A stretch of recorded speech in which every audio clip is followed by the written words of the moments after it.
모든 사람은 부모가 있다. 이건 전 인류에게 보편적이며 대부분 당연하게 생각하는 사실이지만 가끔 그것을 잊어버리곤 한다.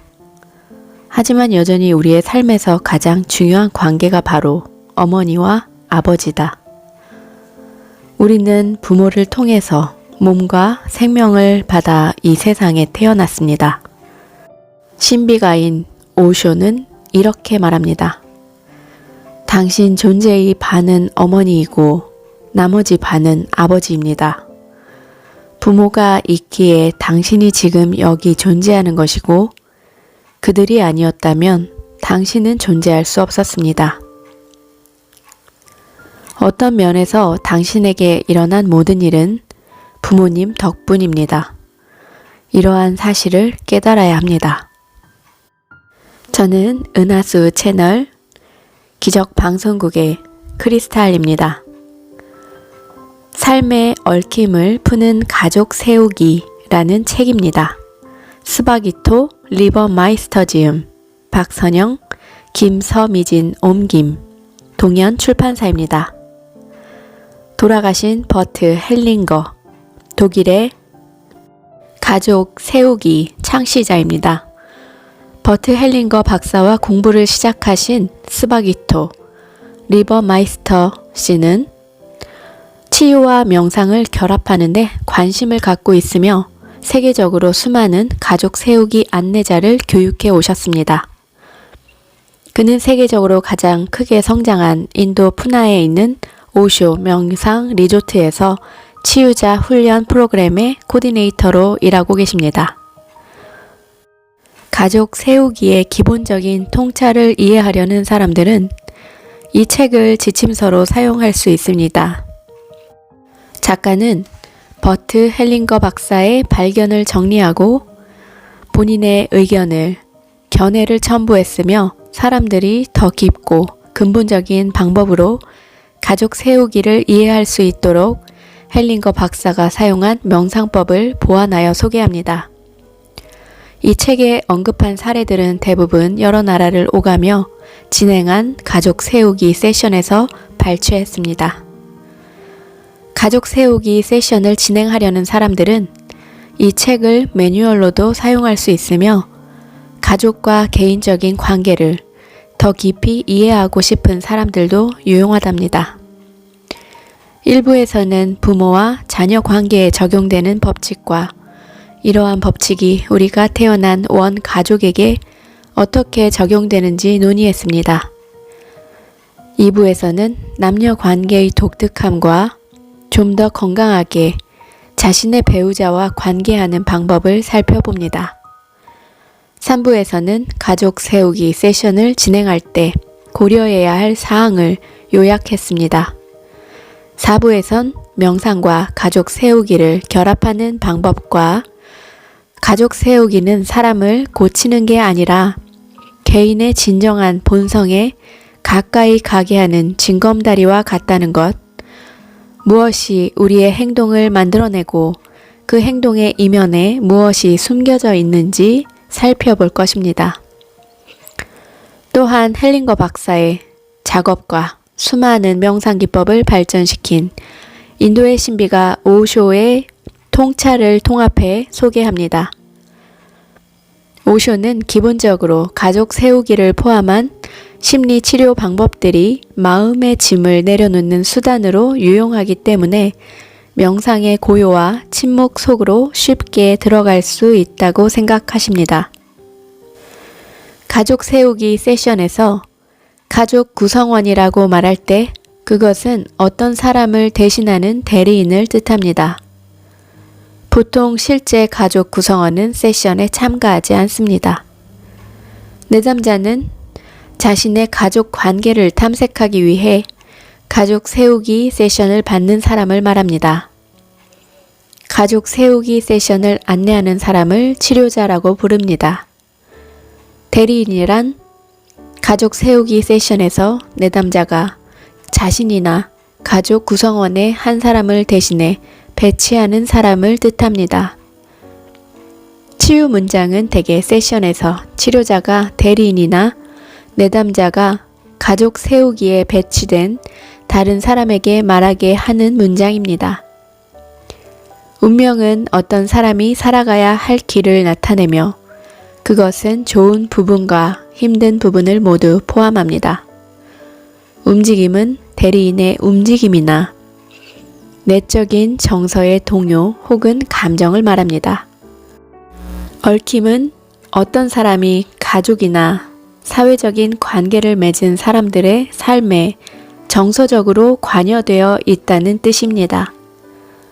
어떤 사람이 작다 혹은 크다라고 말할 때는 신체적인 크기를 말하는 것이 아니고 이 책에서 설명하는 심리적인 태도를 뜻하는 것입니다. 가족 세우기는 어떤 사람에게 유용한가요? 우리 모두는 가족 안에서 태어났으며 자신이 의식하지 못하더라도 가족과의 관계에서 풀리지 않은 어떤 문제를 갖고 있습니다.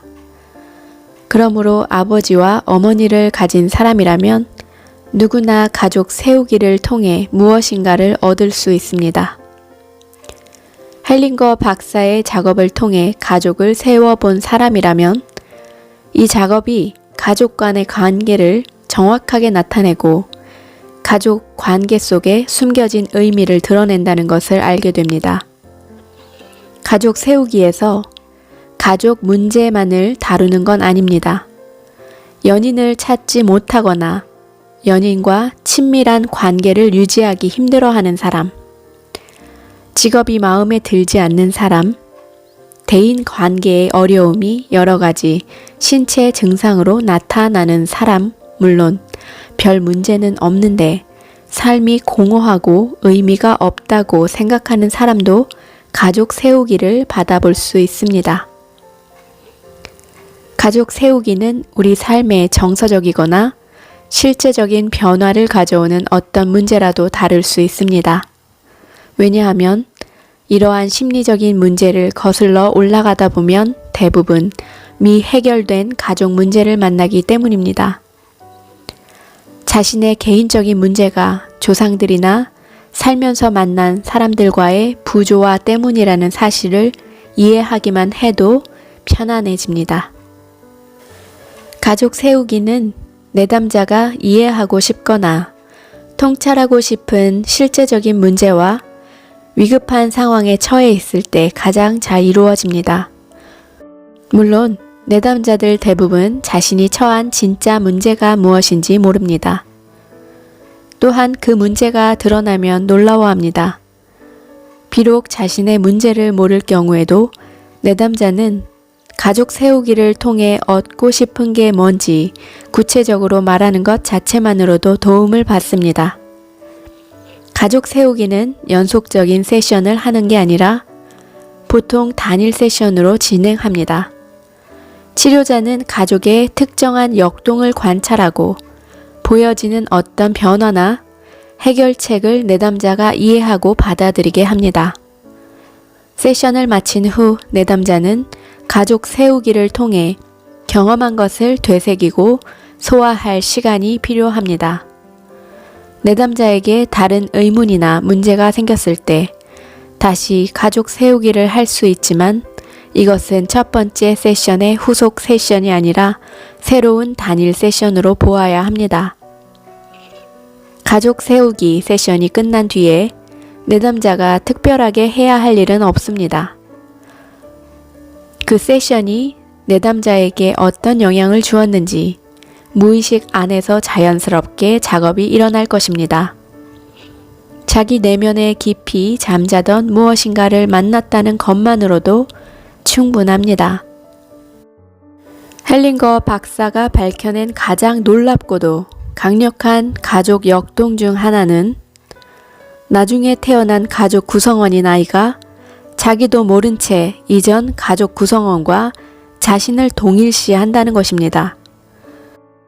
아이는 복제품처럼 그 가족의 감정을 느끼고 행동합니다.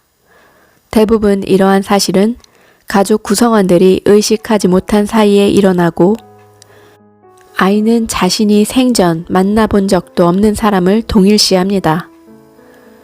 이 놀라운 현상 뒤에 숨어있는 비밀은 무엇인가? 오스트레일리아인인 맥스의 경우 맥스의 어머니는 아주 어렸을 때 아버지를 잃었습니다. 어린아이가 너무 어렸을 때 부모를 잃으면 그 고통은 이루 말할 수 없습니다. 부모와의 유대감이 너무 강하기 때문에 아이는 부모와의 이별을 직접적으로 받아들이지 못합니다. 아이가 이 사건을 받아들일 수 있는 한 가지 방법은 자신의 기억에서 아버지의 죽음을 지워버리려고 노력하면서 충격을 완화하는 것입니다. 맥스의 어머니는 자기 아버지에 대한 기억과 죽음을 잊어버리려고 노력하면서 자신의 삶에서 아버지를 제외시켰습니다. 이것이 상실의 고통을 피하는 손쉬운 방법입니다. 그렇지만 이런 식으로는 고통을 완전히 피할 수 없고 부모를 잊을 수 없다는 게 문제입니다. 그래서 맥스의 어머니는 진정으로 아버지를 보내드리지 못하고 아버지가 돌아가신 그 시점에 고장난 레코드처럼 머물러 있었습니다. 돌아가신 아버지와의 관계를 마무리 지으려면 아버지가 돌아가셨다는 것은 온전히 인정하고 상실의 고통을 재경험해야만 합니다. 하지만 이것이 바로 그녀가 그렇게 오랫동안 피해오던 고통입니다. 과거를 잊을 수 없다고 생각하지만 가슴의 상처와 가족 체계에 일어난 얽힘은 과거를 잊지 못하게 합니다. 모든 가족이 기억되고 인식되어야 한다는 집단 양심의 영향으로 후손 중 한 사람인 그녀의 아들 맥스가 가족 체계에서 제외된 외할아버지와 동일시하게 됩니다. 다른 아이들처럼 맥스도 어머니의 사랑과 관심이 필요합니다. 맥스는 아들의 위치에서 어머니와 유대를 맺어야 합니다. 그래야 아이의 부모 관계가 자연스럽고 건강해집니다. 하지만 맥스는 어머니가 자신에게 정성을 다하지 못한다는 것을 느꼈습니다. 어떤 일이 일어났는지 정확하게 이해하진 못하지만 어머니의 가슴은 어릴 때 돌아가신 외할아버지와 은밀하게 묶여 있다는 것을 감지하고 있었습니다. 맥스는 자신을 외할아버지와 동일시하고 어머니의 짐을 떠안으면서 어머니의 사랑과 관심을 얻고자 노력했습니다. 맥스는 자신이 마치 어머니의 부모인 것처럼 행동하기 시작합니다. 이것을 부모 동일시라고 부릅니다. 상상할 수 있듯이 새로 태어난 아기에게 집단 양심의 요구는 가혹합니다. 맥스는 어머니에게 사랑을 받는 대신 마치 어머니의 부모처럼 행동하면서 사랑을 주려고 노력합니다. 이것은 자연적인 사랑의 흐름과는 반대되는 행동입니다. 맥스는 아이로서 감정적으로 텅 비고 사랑받지 못하고 동시에 여전히 어머니에게 묶여 있습니다. 성장하고 나서도 어머니와 헤어질 수 없기 때문에 다른 여자에게 자신을 완전히 내줄 수도 없을 것입니다. 동시에 맥스의 남성성은 약해집니다.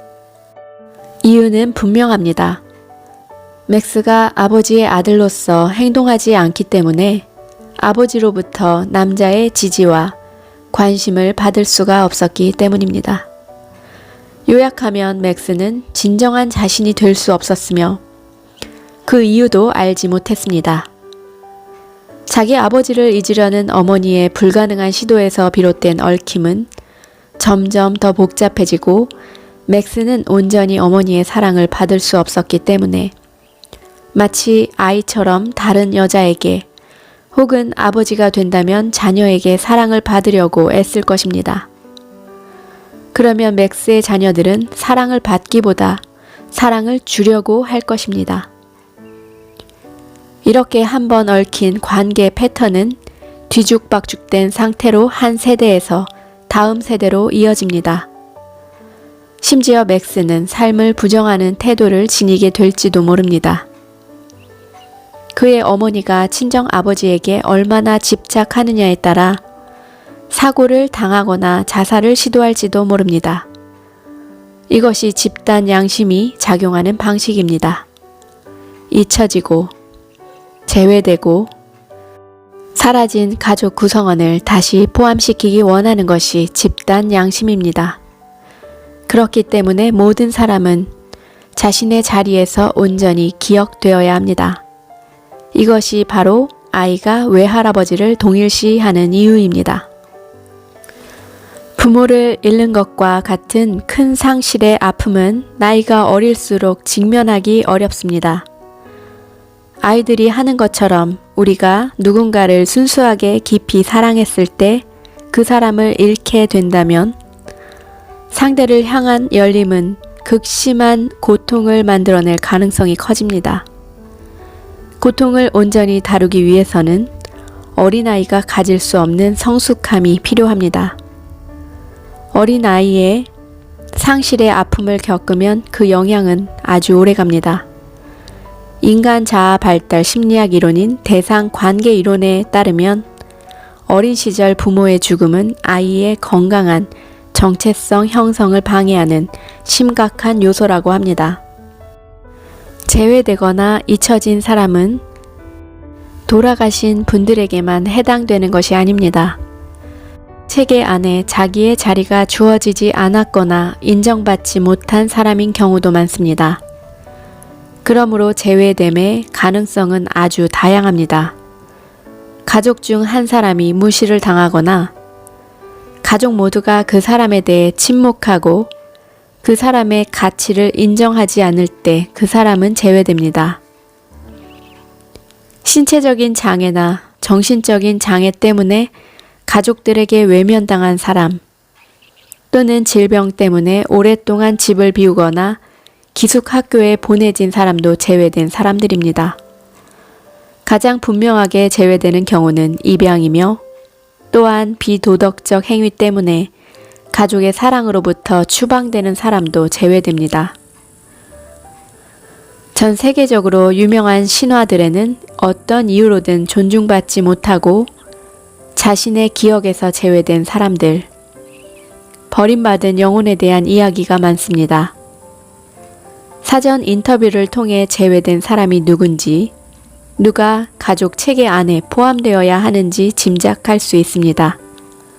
그런 다음 치료자는 그 가설이 맞는지, 그 사람을 가족 세우기에 세웠을 때 어떤 변화가 생기는지 확인하며 가족 세우기를 배치하고 탐색해야 합니다.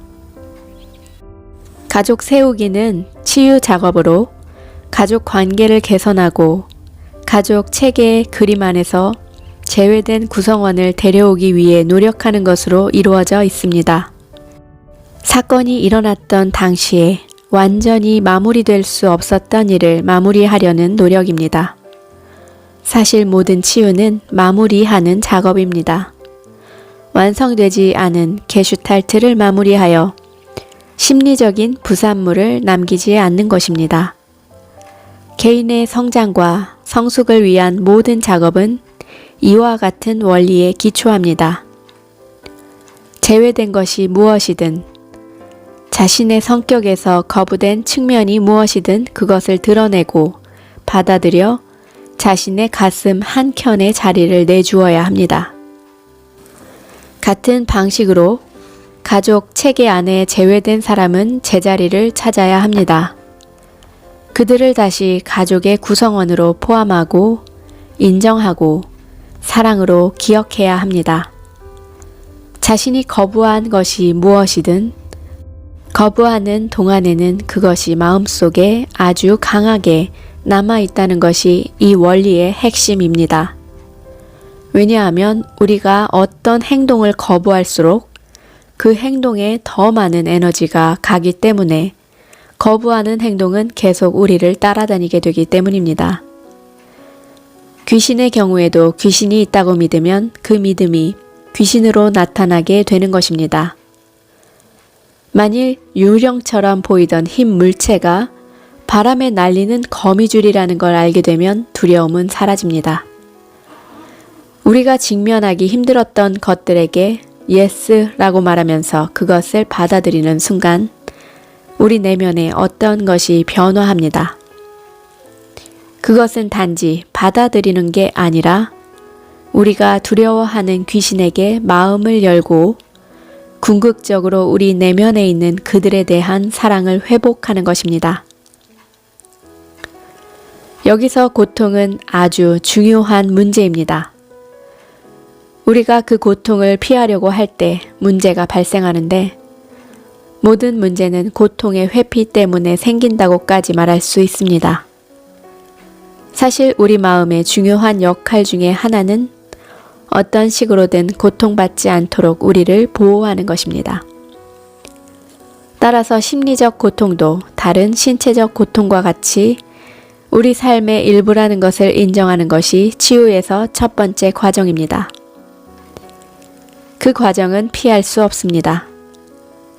자연은 죽음 그 자체에 대해 같이 판단을 하지 않습니다. 어린아이의 죽음이든 나이 든 사람의 죽음이든 그저 다른 두 사람의 운명일 뿐 어느 것이 더 중요하진 않습니다. 어린 나이에 죽는 건 비극이며 죽음은 가능하면 피해야 하는 두려운 존재라는 것은 우리 인간의 생각일 뿐입니다. 죽음의 중립성을 이해하면 불쌍하다는 생각을 내려놓고 힘든 운명을 가진 사람이나 어려서 죽은 사람들도 인정할 수 있습니다. 이것이 가족 세우기에서 하고자 하는 작업이고 이것이 치유를 부릅니다.